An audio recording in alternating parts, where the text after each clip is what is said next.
मैं आप सभी बीएलओ भाइयों का भोपाल उत्तर विधानसभा क्षेत्र में जिला प्रशासन की ओर से आपका स्वागत करता हूं और आज का प्रशिक्षण कार्यक्रम में प्रारंभ कर रहा हूं। जिन लोगों को भी गरुड़ ऐप के संबंध में कुछ समस्या है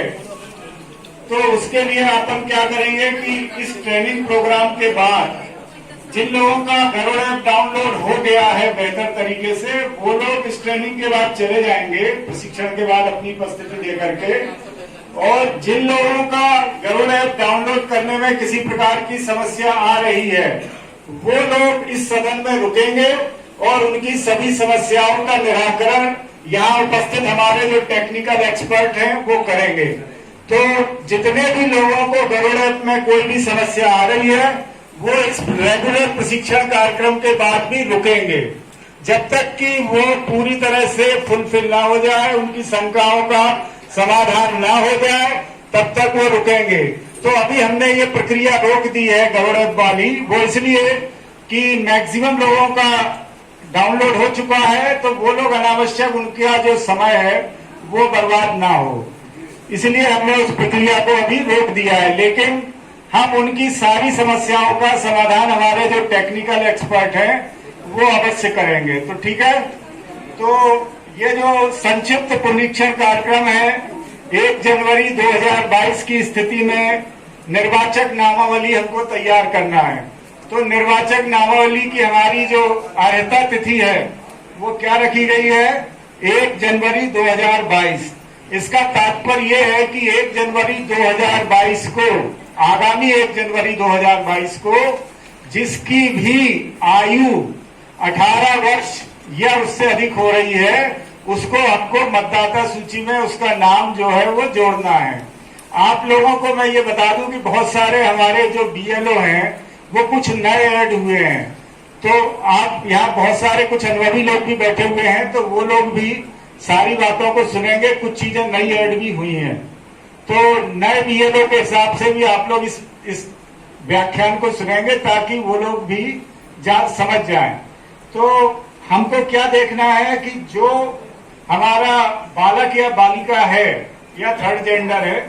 तो वो उसकी जो डेट ऑफ बर्थ है 31 दिसंबर 2003 या 1/1/2004 तक जो बच्चे जन्मे हैं उन सभी पात्र लोगों को, यदि वो पात्रता रखते हैं,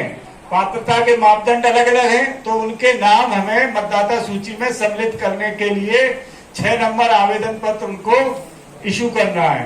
अब पात्रता के क्या क्या मापदंड हैं वो आगे चल के बताएंगे, लेकिन सबसे पहले हमको उसकी डेट ऑफ बर्थ को ध्यान में रखना है। तो 1 जनवरी 2022 की स्थिति में तो उसकी जो डेट ऑफ बर्थ होना चाहिए वो क्या होना चाहिए, 31 दिसंबर 2003 या 1/1/2004 तक जिनकी आयु 18 वर्ष पूर्ण हो गई है उनको हम अपनी मतदाता सूची में ऐड करेंगे।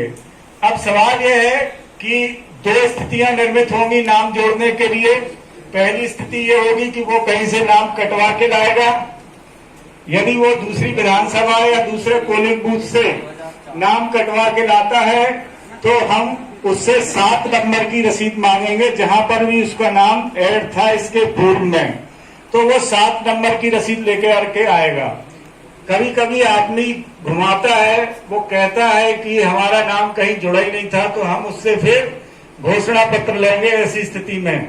कि मेरा नाम भारत की कहीं भी किसी भी मतदाता सूची में इसके पूर्व सम्मिलित नहीं था, इसके लिए मैं पूर्ण रूप से उत्तरदायी हूँ। यदि वह यह घोषणा पत्र प्रस्तुत करता है तो हम देख के समझ जाते हैं कि आदमी क्या है, तो हमको अपने विवेक से काम करना है। और यदि वो 18 वर्ष का है, हमारे जो मापदंड है उसके हिसाब से 18 वर्ष की आयु पूरी ले रहा है, कंप्लीट हो गई है, तो उसके लिए हम क्या करेंगे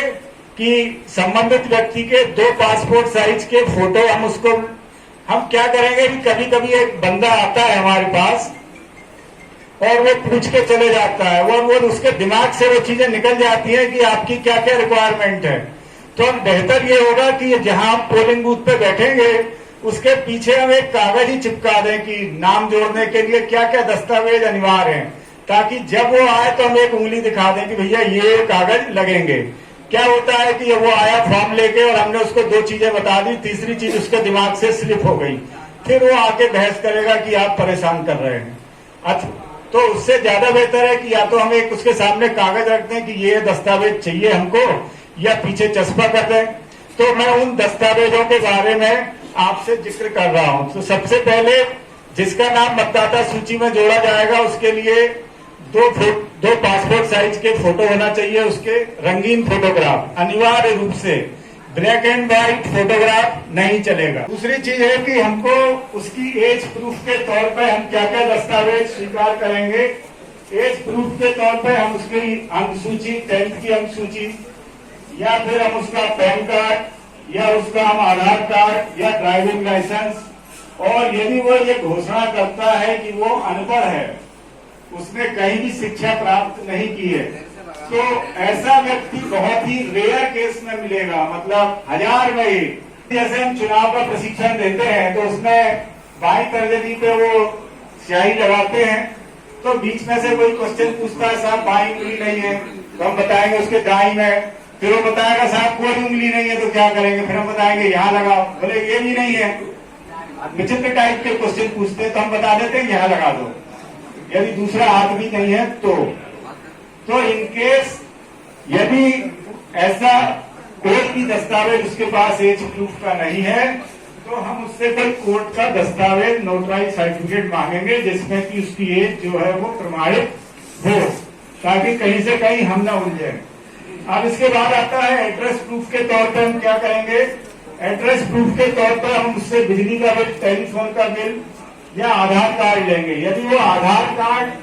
एज प्रूफ में दे रहा है तो न्यूनतम 2 दस्तावेज हम उससे जरूर प्राप्त करेंगे।